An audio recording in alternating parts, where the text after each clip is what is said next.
Hello दोस्तों, आज के इस वीडियो में संख्या पद्धति पर कुछ महत्वपूर्ण प्रश्न बताने जा रहा हूं, जो इस प्रकार के प्रश्न railway, NTPC, group D, ALP, technician एवं अन्य सभी परीक्षाओं में पूछे जाते हैं। तो वीडियो को अंत तक जरूर देखिएगा, बहुत ही मजा आने वाला है। तो चलिए प्रश्न की ओर चलते हैं। देखिए, प्रश्न कह रहा है कि इनमें से कौन एक विषम भाज्य संख्या है। तो यहाँ पर ध्यान दीजिए, विषम मतलब क्या होता है? वैसी संख्या जो 2 से विभक्त न हो, 2 से विभक्त न हो, ठीक। और भाज्य संख्या मतलब होता है जिसका फैक्टर 2 से अधिक हो। वैसी संख्या जो एक और स्वयं के अलावा किसी अन्य और संख्या से विभक्त होता है, वही भाज्य संख्या होता है।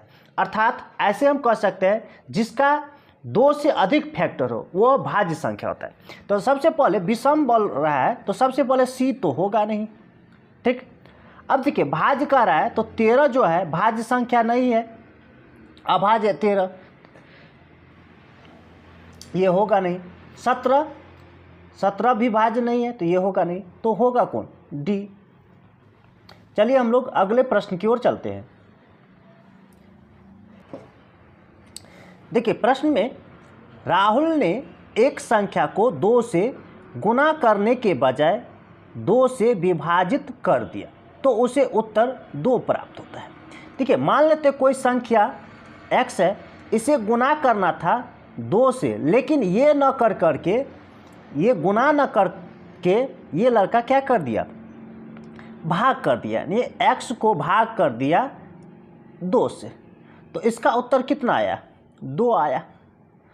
तो कह रहा है कि वास्तविक उत्तर कितना होना चाहिए। तो देखिए, x बराबर हो जाएगा, इसके नीचे 1 होगा, तो x बराबर 2 गुने 2 मतलब 4 हो जाएगा। अब देखिए, वास्तविक उत्तर पूछ रहा है, ये संख्या नहीं पूछ रहा है। संख्या होता तो 4 होता, लेकिन इसका वास्तविक उत्तर मतलब ये वाला पूछ रहा है, यानी x गुने 2। तो x का मान कितना आया? 4, और गुने 2 से गुना करना था तो 2, तो कितना? 8 हो जाएगा। ये आपका B। चलिए हम लोग अगले प्रश्न की ओर चलते हैं। देखिए, यहाँ पर कह रहा है कि 3 क्रमागत विषम संख्याओं का योग इनमें से पहली संख्या से 20 अधिक है, ठीक है। योग कर रहा है कि इनमें पहली संख्या से 20 अधिक है, तो इनमें सबसे बड़ी संख्या मान लेते हैं 3 क्रमागत संख्या। तो एक मान लेते हैं x और एक मान लेते हैं, देखिए क्रमागत कर रहा है तो x में 2 जोड़ेंगे। देखिए, विषम संख्या मान लीजिए 3 है पहला, तो 3 के बाद कौन होगा? 5 होगा। ये मतलब 3 में 2 जोड़ेंगे तब 5 होगा। 5 के बाद कौन होगा? 7 होगा। ये माने हैं तब। तो पहला माने है x, तो x में 2 जोड़ दीजिए, फिर x में 4 जोड़ देंगे तो ये तीसरा हो जाएगा। देखिए, 3 में 4 जोड़ेंगे तो 7 आएगा। समझ में आ गया? यानी 3 क्रमागत विषम संख्या ये हो गया।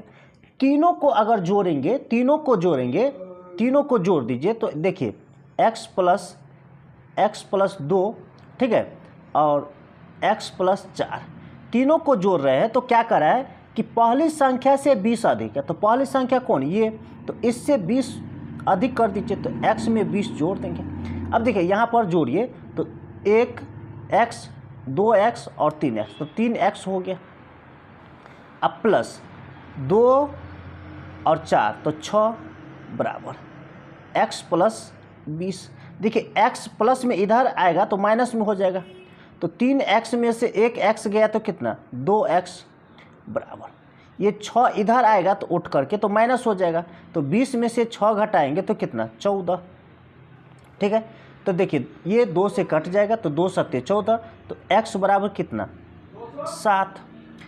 अब देखिए, 7 जो है ये पहला आ गया, 7 जो है x बराबर 7 आया, तो ये पहला हो गया।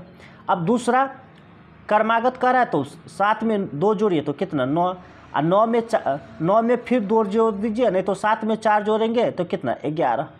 तो अब देखिए इनमें सबसे बड़ी संख्या, तो सबसे बड़ा कौन हुआ 11 हो गया, तो ये आपका सी नंबर। चलिए हम लोग अगले प्रश्न की ओर चलते हैं। देखिए यहाँ पर कह रहा है कि 2 अंकों वाली संख्या के अंकों का योग। मान लीजिए कोई संख्या है 2 अंक वाला, मान लेते हैं तत्काल कि 37 है, तो अंक कौन हुआ, ये देखिए 37 को संख्या बोलेंगे, लेकिन ये 3 जो है ये अंक हुआ, 7 क्या है अंक है, तो ये 3 और 7 को जोड़ेंगे तो कितना होगा 10 होगा। ऐसे ही कह रहा है कि 2 अंक का कोई संख्या है, उसके अंकों का जोड़ते हैं तो 9 होता है। जब संख्या में 27 जोड़ा जाता है तो अंकों का स्थान आपस में बदल जाता है, मतलब जैसे यहाँ पर 37 है तो ये 73 हो जाएगा बदलेगा, तो ऐसे बोल रहे हैं। तो ऐसे प्रश्न को ना हम ऑप्शन विधि से बनाएंगे। कैसे, ऑप्शन विधि से। देखिए यहाँ पर ये 45 है, 45 में देखिए 4 और 5 है, तो ये देखिए इस दोनों को जोड़ेंगे तो 9 आ रहा है। ठीक, अब क्या रहा है, इसमें 27 जोड़िए, तो 45 में 27 जोड़िए तो कितना आना चाहिए 54 आना चाहिए, तो आ रहा है कि नहीं, देखिए 27 जोड़ दीजिए इसमें, तो देखिए 7 और 5 12 का 2 हासिल 1, 6 1 7, 54 से ज़्यादा हो रहा है, मतलब ये ऑप्शन तो होगा ही नहीं। अब ये देखिए बी नंबर, देखिए 9 तो 3 और 6, 3 और 6 9 आ रहा है। चलिए एक कंडीशन तो मिल रहा है, दूसरा कंडीशन 27 जोड़ने पर ये कितना आना चाहिए, अंक पलट जाना चाहिए, 36 है तो ये 63 हो जाना चाहिए, यानी इकाई वाला दहाई स्थान पर और दहाई स्थान वाला इकाई स्थान पर आना चाहिए। तो इसमें 36 में 27 जोड़िए, तो देखिए 6 और 7 तो 13 का 3 हासिल 1, 3 1 4 और 2 6, देखिए 63 आ गया, मतलब स्थान बदल गया अंकों का, तो यही आपका आंसर होगा, ये बी नंबर। चलिए हम लोग अगले प्रश्न की ओर चलते हैं। देखिए इसमें कह रहा है कि एक संख्या के 2 अंकों का योग 10 है, यदि आपस में बदल दिए जाते हैं तो इसका मान 18 बढ़ जाता है। क्या बढ़ जाता है, 18 बढ़ जाता है, तो संख्या पता लगे। ऑप्शन में देखिए इसमें 4 और 6 जोड़ रहे तो 10 आ रहा है। अब 46 में कितना 18 जोड़ देंगे तो बदलना चाहिए, तो 18 जोड़ दीजिए इसमें, ठीक है, तो ये बदल के कितना होना चाहिए 64 होना चाहिए। तो देखिए 8 और 6 14 का 4 हासिल 1, 4 1 5 1 6, देखिए 64 आ गया, मतलब ऑप्शन आपका ए नंबर होगा।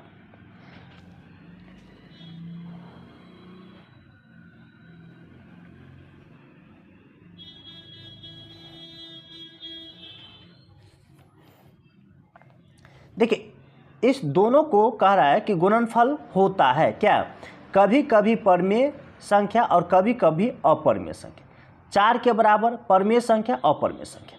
देखिए रूट अंदर 2 और गुणे रूट अंदर 3 है, इस दोनों को गुना करेंगे तो देखिए इस दोनों को गुना कीजिए तो रूट अंदर ही होगा, तो कितना हो जाएगा 6। अब देखिए 6 का पूरा वर्गमूल नहीं निकल रहा है, 6 का पूर्ण रूप से, ठीक है, वर्गमूल नहीं निकलेगा। तो वैसी संख्या जिस संख्या का पूरा वर्गमूल न निकले वह अपरिमेय संख्या होता है। क्या होता है, अपरिमेय संख्या। तो अपरिमेय संख्या ये डी नंबर आपका आंसर होगा। चलिए हम लोग अगले प्रश्न की ओर चलते हैं। देखिए यहाँ पर कह रहा है कि 0.23, ये क्या है, इस पर आवर्त लगा है, तो यह एक है, क्या है, अपरिमेय संख्या, परिमेय संख्या, अभाज्य संख्या, भाज्य संख्या। तो देखिए परिमेय संख्या का परिभाषा होता है जिसे हम P/Q के रूप में लिख सकते हैं, Q जहाँ पर क्या हो 0 न हो। तो देखिए इसको हम बट्टा के रूप में लिख सकते हैं, यानी दशमलव हटाएंगे तो यहाँ पर 23 है, ये आवर्त हटाएंगे तो इसका मतलब जितने पर लगाए उतना 9 रख दीजिए। तो 2 अंक पर लगाए तो 2 बार 9 रख देंगे, यानी ये 23/99 हम लिख सकते हैं। तो यह क्या हुआ, परिमेय संख्या, ये आपका बी नंबर। चलिए हम लोग अगले प्रश्न की ओर चलते हैं। देखिए इसमें कह रहा है एक है, क्या है, प्राकृत संख्या, पूर्ण संख्या, अपरिमेय संख्या और परिमेय संख्या। तो देखिए ये क्या है, 3 क्या है, एक अपरिमेय संख्या है, अब प्लस रूट अंदर 11 क्या है, अपरिमेय संख्या, और दोनों का कह रहा है स्क्वायर। तो देखिए यहाँ पर a प्लस बी का होल स्क्वायर का अर्थ क्या हुआ, देखिए a square plus b square plus 2ab, ठीक है। तो देखिए a स्क्वायर मतलब 3 प्लस बी स्क्वायर मतलब 11 प्लस 2ab, तो इस दोनों को गुना कर देंगे तो रूट अंदर कितना हो जाएगा, 33। देखिए इस दोनों को जोड़ेंगे तो कितना हो जाएगा, 14, अब प्लस 2 इंटू रूट अंदर 33। देखिए 14 की बात करेंगे तो ये तो परिमेय संख्या होगा, लेकिन ये रूट अंदर 33 है, यह एक क्या है, अपरिमेय संख्या। यानी परिमेय संख्या के साथ अपरिमेय संख्या जोड़ेंगे तो हमेशा वह क्या आएगा, अपरिमेय संख्या ही आएगा। क्या आएगा, अपरिमेय संख्या। तो इसको हम कह सकते हैं कि अपरिमेय संख्या है, ये आपका सी नंबर। चलिए हम लोग अगले प्रश्न की ओर चलते हैं।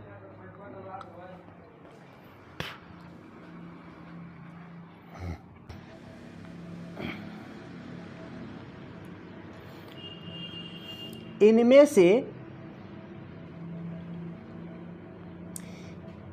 से कौन सी 9.2 और 10.5 के बीच आने वाली परिमेय संख्या। यहाँ पर देखिए 9.2 और इसके बीच में कह रहा है 10.5। देखिए 9.2 का अर्थ हुआ, यहाँ पर इसके आगे हम 0 लगा सकते हैं, इसके आगे भी 0 लगा सकते हैं।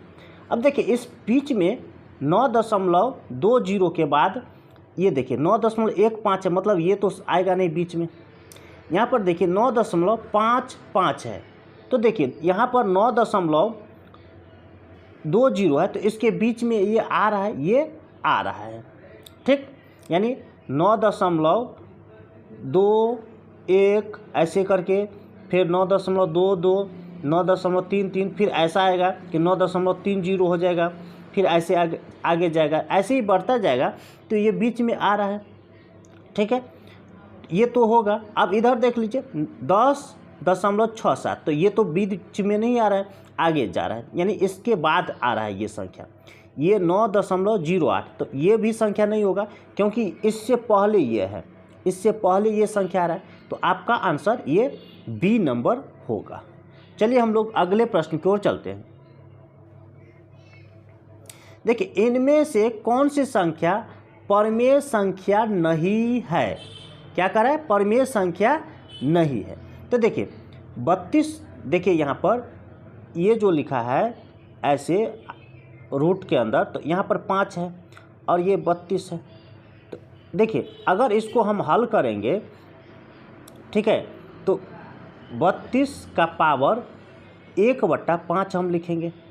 क्या लिखेंगे, 32 का पावर 1/5। ये 5 जो है हर में लिखेंगे और इसे हटाएंगे तो ऊपर में 1 लिखेंगे, ऐसे समझिए, 1/5। तो इसे हल करके देखिए 2 का पावर 5 लिखेंगे और गुणे 1/5, 5 5 कट गया, बराबर कितना, 2। तो ये देखिए परिमेय संख्या आ गया। ऐसे ही देखिए, तो ये क्या करें, परिमेय संख्या नहीं है, तो ये परिमेय संख्या मतलब ए नहीं होगा। बी का ऐसे देखिए, ये घनमूल के रूप में है 64, तो यहाँ पर देखिए 64 जो है, तो यहाँ पर 1/3 लिखेंगे। देखिए इसका हो जाएगा 4 का पावर 3, 4 चौका 16, 16 चौका 64, 4 का पावर 3 गुणे, यानी 64 जो है, 64 को ऐसे हम लिख सकते हैं 4 से 16 चौका 64, फिर 4 से 4 चौका 16। तो यहाँ पर 4 का पावर 3 गुणे 1/3, 3 3 कट जाएगा, तो बराबर 4। देखिए 4 क्या है, परिमेय संख्या, तो बी ऑप्शन भी नहीं होगा। अब देखिए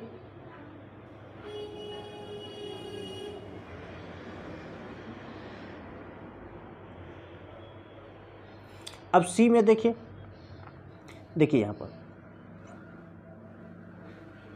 ये है, ठीक। तो यहाँ पर 32 और ये 1/4 हो जाएगा पावर। देखिए 2 का पावर कितना, देखिए 2 दूना 4, 4 दूना 8, 8 दूना 16, 16 दूना 32, तो 2 का पावर 5, 1/4, मतलब देखिए इसका जो है पावर 5/4 ही आ रहा है। तो इसे हम P/Q के रूप में नहीं लिख सकते, यानी पूर्ण रूप से चतुर्थ मूल जो है वह नहीं निकल रहा है। वैसी संख्या जिसका पूरा जैसे ये चतुर्थ मूल है तो चतुर्थ मूल निकलता तो वह परिमेय संख्या होता, और नहीं निकल रहा है तो अपरिमेय संख्या है। तो ये ऑप्शन आपका सी होगा, ठीक है। अब अगर डी की बात करें तो देखिए इसका घनमूल निकल के कितना आता है, 3 आता है, ठीक है। 3 तिया 9, 9 तिया 27, यानी ऐसे हम कर सकते हैं कि 27 का पावर जो है 1/3, और यहाँ पर 3 का पावर 3 गुने 1/3, तो 3 3 कट जाएगा तो कितना 3, ठीक है। तो ये परिमेय संख्या है, ये परिमेय संख्या, तो ये तो ऑप्शन होगा नहीं, तो आपका ऑप्शन सी होगा। चलिए हम लोग अगले प्रश्न की ओर चलते हैं। देखिए इसमें कह रहा है 3 के स्थानीय मानों का योग ज्ञात कीजिए। अब स्थानीय मान क्या होता है, देखिए यहाँ पर 3 6 3 6 है। देखिए इसमें देखिए ये 3 जो है, ये 3 है कहाँ पर बैठा है, तो अगर हम इकाई दहाई पढ़ते, देखिए इकाई, देखिए इकाई हो गया, दहाई हो गया।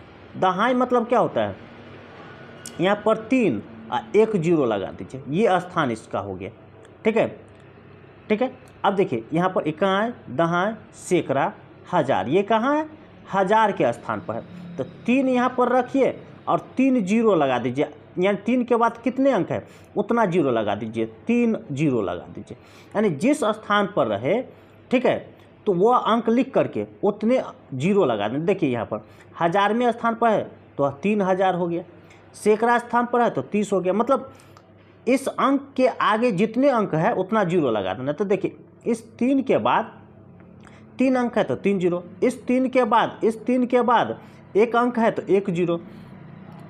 अब कह रहा है कि स्थानीय मानों का योग ज्ञात कीजिए, तो 3000 और 30 को जोड़ दीजिए तो कितना हो जाएगा 3030, ये आपका बी नंबर। चलिए हम लोग अगले प्रश्न की ओर चलते हैं। इसमें देखिए कह रहा है कि 19 फैक्टर के 100वें स्थानीय मान अंक कह रहा है, अंक बताइए, मतलब इकाई दहाई सैकड़ा, यानी तीसरा अंक इधर से बताना, तीसरा अंक कौन होगा, अंक, ठीक है।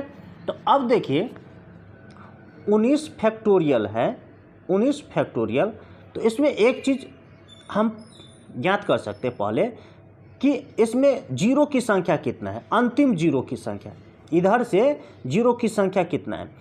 तो जीरो की संख्या निकालने के लिए इससे पहले वाले वीडियो में हम बता चुके हैं कि जीरो कैसे निकालते हैं, तो आप उस वीडियो को जाकर के अवश्य देखिए।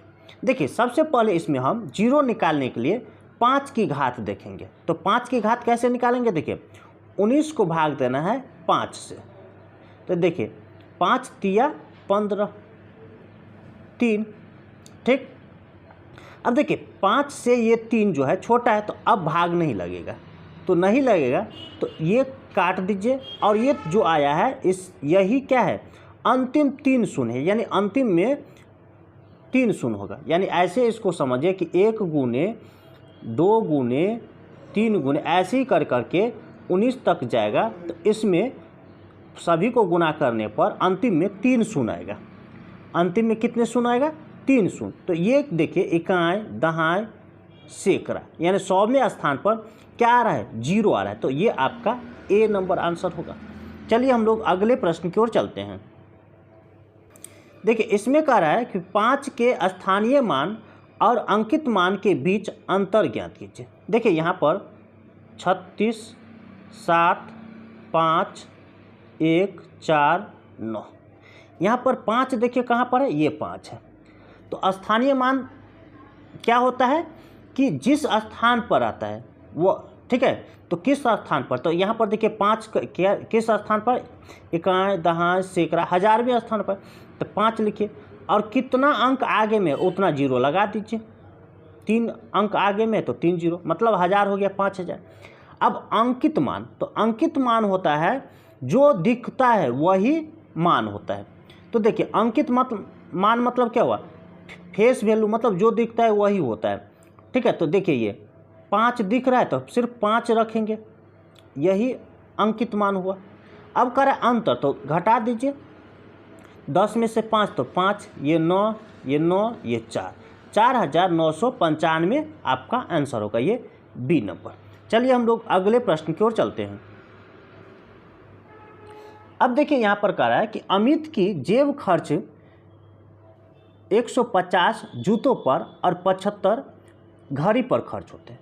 कुल खर्च की गई रकम उसके कुल जेब खर्च का 3/4 था। मान लेते हैं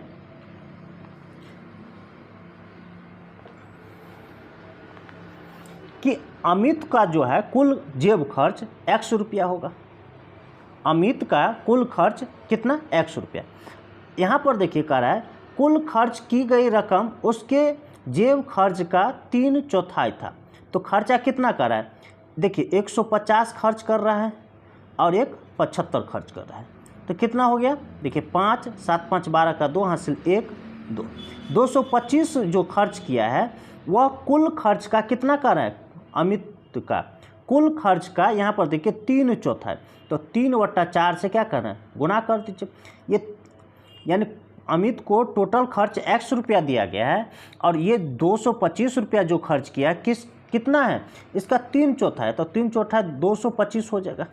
अब इसे हल कीजिए तो x बराबर देखिए 225 और गुने 4, ये तिरछा गुना करेंगे तो 4 से गुना कर देंगे और 3 से भाग कर देंगे। तो देखिए 3 × 3, 3 × 7 21, 1 पर 5, 3 × 5 15। अब 75 और 4 को गुना कर दीजिए तो देखिए 4 × 5 20 का 0 हासिल 2, 4 × 7 28 और 2 30। यानी अमित को कितना खर्च करने के लिए दिया गया रुपया, 300 रुपया। ये आपका ए नंबर। चलिए हम लोग अगले प्रश्न की ओर चलते हैं।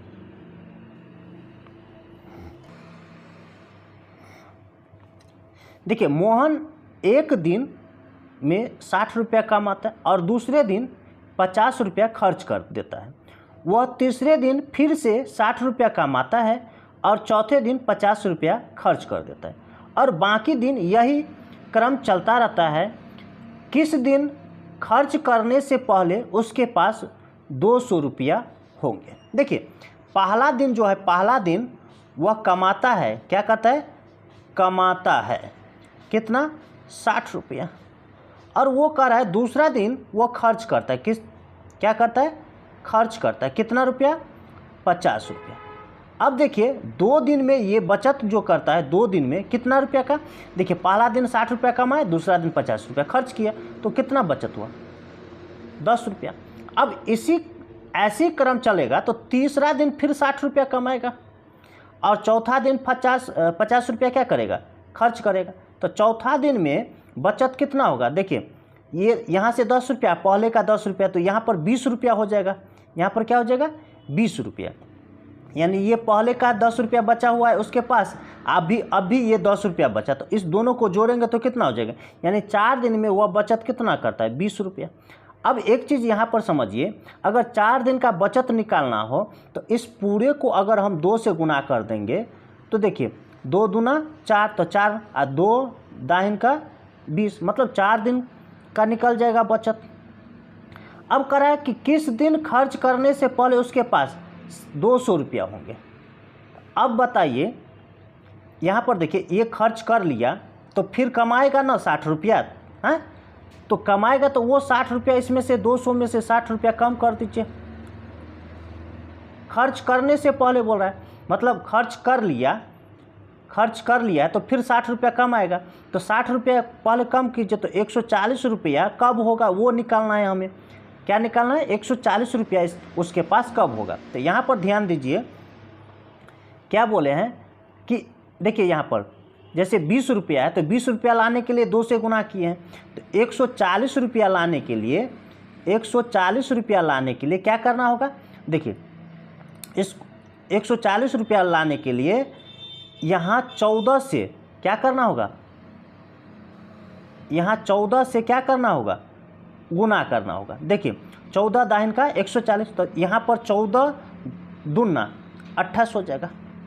ठीक, अब देखिए 28 दिन में 140 रुपया और फिर अगले दिन 60 रुपया कमाएगा, तो यहाँ पर कितना? 200 रुपया हो जाएगा। तो 28 दिन में 140 रुपया, फिर एक दिन इसमें बढ़ गया तो कितना? 29 दिन, यानी 29 दिन में 200 रुपया हो जाएगा। ये आपका डी नंबर। चलिए हम लोग अगले प्रश्न की ओर चलते हैं। देखिए यहाँ पर कह रहा है कि किसान के घर में मुर्गियाँ और बकरियाँ हैं, उनके सिरों की संख्या 42 और उनके पैरों की संख्या 138। मुर्गियों की संख्या ज्ञात कीजिए। यहाँ पर देखिए, यहाँ पर कुल हेड कितना है? 42। ठीक, अब देखिए अगर हम बकरी की मान ले, यहाँ पर बकरी, ठीक है, यहाँ पर मुर्गी। तो देखिए बकरी के पास 4 पैर होते हैं और मुर्गी के कितना? 2।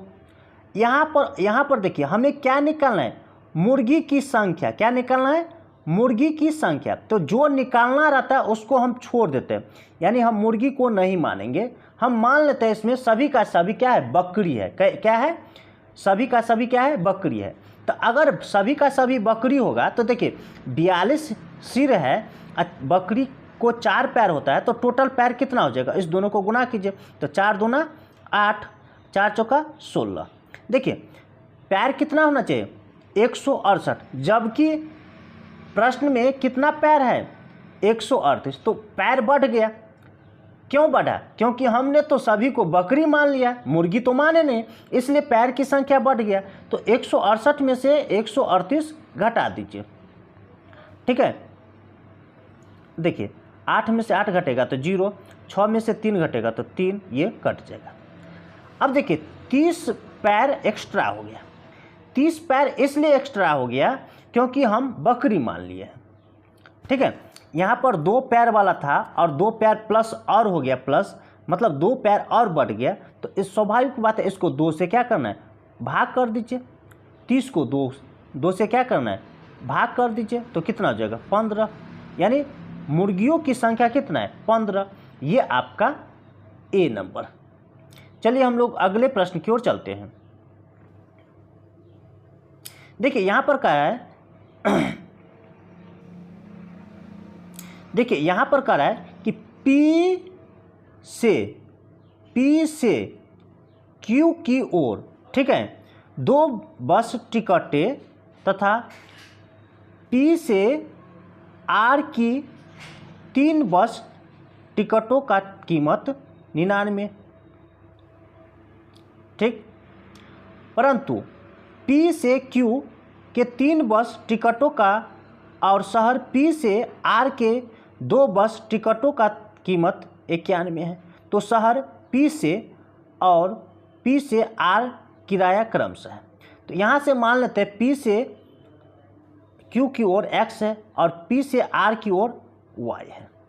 ठीक, अब देखिए P से Q के 2 बस, ठीक है, P से Q के 2 बस, तो 2 बस मतलब 2 से इसको गुना कर दीजिए, तो 2x, तथा P से R के 3, तो 3 से इसको गुना कर दीजिए, तो प्लस 3y। दोनों का किराया कितना कराए? 99। ये समीकरण फर्स्ट। ऐसी अब P से Q के 3, तो 3x हो जाएगा, अब प्लस P से R के 2, तो 2y हो जाएगा। इसका किराया बोल रहा है रुपया 91। अब इसे हल कर लीजिए। देखिए x हमें रखना है, यानी 1 को लोप कर देते हैं। तो अगर हम यहाँ पर देखिए, यहाँ पर इसको हम क्या करेंगे, 3 से गुना कर देते हैं, इसको हम 2 से गुना कर देते हैं, x हट जाएगा। तो देखिए ये हो जाएगा 3 दूना 6x प्लस 3 से 3 तिया 9y बराबर 3 से 9 तिया 27 का 7 हासिल 2, 3 9 27 और 2 29। अब देखिए इसको तो 6x प्लस 2 दूना 4y बराबर 2 1 2 2 9 18। अब देखिए इसको घटा लीजिए, तो घटे घटे घटे, देखिए ये कट जाएगा तो x हट गया, 9 में से 4 घटेंगे तो घटाएंगे तो 5 बराबर, देखिए 7 में से 2 तो 5, 9 में से 8 तो 1 और ये 1। देखिए 5 से 5 दूना 10, 5 तिया 15। y का मान कितना आया, 23 आया। ठीक है, x का मान निकालना है तो y के जगह पर हम 23 रख देते हैं किसी भी समीकरण में। तो यहाँ पर देखिए इसी समीकरण में यहाँ पर हम x y को हटा देंगे तो यहाँ पर 23 रख देंगे। तो 23 तिया कितना होता है, देखिए 3 तिया 9, 3 दूना 6 69, 69 इधर आएगा तो क्या हो जाएगा, माइनस हो जाएगा। तो 99 में से माइनस कर लेंगे कितना, 69। 9 में से 9 घटेगा तो 0, 9 में से 6 घटेगा तो कितना, 3। अब देखिए यहाँ पर 2 है तो 2 से भाग कर दीजिए, 2 से भाग करेंगे तो कितना, 15 हो जाएगा, यानी इसका मान 15 हो जाएगा। ठीक है, देखिए यहाँ पर P से Q, तो P से Q कितना 15 और P से R कितना 23, तो 15 23 आपका आंसर होगा, ये आपका C नंबर। चलिए हम लोग अगले प्रश्न की ओर चलते हैं। देखिए यहाँ पर कह रहा है कि पहली संख्या और दूसरी संख्या तीसरी संख्या की तुलना में क्रमशः, तो तीसरी संख्या मान लेते हैं, तीसरी संख्या मान लेते हैं कितना 100। तो अब पहली संख्या हो जाएगा 25% अधिक करें तो 125, और दूसरी संख्या कह रहा है कितना 50% अधिक, मतलब 50 बढ़ा दीजिए। तो पहली और दूसरी के बीच अनुपात, तो पहली और दूसरी, पहला का और दूसरा का, ठीक है, 1/2 मतलब ये पहला संख्या हो गया, ये पहली संख्या, ये सेकंड दूसरी संख्या, ये थर्ड तीसरी संख्या। तो पहली और दूसरी संख्या का अनुपात करें, ठीक है, तो पहला कितना 125 बट्टा में 150। देखिए 25 पंचे 125, 25 छक्के 150, यानी इसे हम 5:6 बोलेंगे। क्या बोलेंगे, 5:6। ये आपका ए नंबर। चलिए हम लोग अगले प्रश्न की ओर चलते हैं। देखिए एक स्कूल पिकनिक के समूह में 2/9 भाग वयस्क थे और वयस्कों की तुलना में बच्चों की संख्या 95 अधिक थी। वहाँ कितने बच्चे मौजूद थे। मान लेते हैं पिकनिक पर टोटल व्यक्ति x गए थे। अब करें कि वयस्क, ठीक है, वयस्क की संख्या जो है टोटल का 2/9 था, तो यहाँ पर 2x/9 हो जाएगा। तो अब बच्चे की संख्या, तो अब x टोटल है पिकनिक पर गए हुए, तो 2x/9 घटा लेंगे तो बराबर x माइनस 2x/9 घटा लीजिए, तो ये हो जाएगा कितना 7x/9। अब देखिए कह रहा है कि बच्चों की संख्या वयस्क से 95 अधिक है, तो बच्चों की संख्या कितना है 7x/9, इसमें से वयस्क घटा लीजिए तो 2x/9। ये जो अंतर आ रहा है कितना 95 का आ रहा है। अब इसे हल कीजिए तो देखिए यहाँ पर हो जाएगा 7x माइनस 2x/9 बराबर 95। तो 5x बराबर 95 गुने कितना 9, देखिए 5 से कट जाएगा ये 19 पंचे 95, तो x बराबर कितना हो जाएगा 19 गुने 9, ये याद रखिए x बराबर ये। अब यहाँ पर कह रहा है कि कितने बच्चे मौजूद थे, तो कितने बच्चे ये मौजूद थे वहाँ पर 7x/9, तो यही तो निकालना है हमें। ठीक है, यहाँ पर देखिए तो यहाँ पर देखिए x के जगह पर ये रखेंगे 19 गुने 9, तो यहाँ पर 19 गुने 9 गुने 7/9, यानी x के जगह पर ये x के जगह पर ये पूरे मान रख दिए हैं। तो देखिए 9 9 कट जाएगा, तो 19 7 कितना हो जाएगा 133। ये आपका बी नंबर। इसी तरह का ट्रिक पाने के लिए हमारे चैनल को सब्सक्राइब कीजिए, लाइक कीजिए और अपने दोस्तों के साथ शेयर जरूर कीजिए। फिर मिलते हैं अगली वीडियो में, तब तक के लिए धन्यवाद।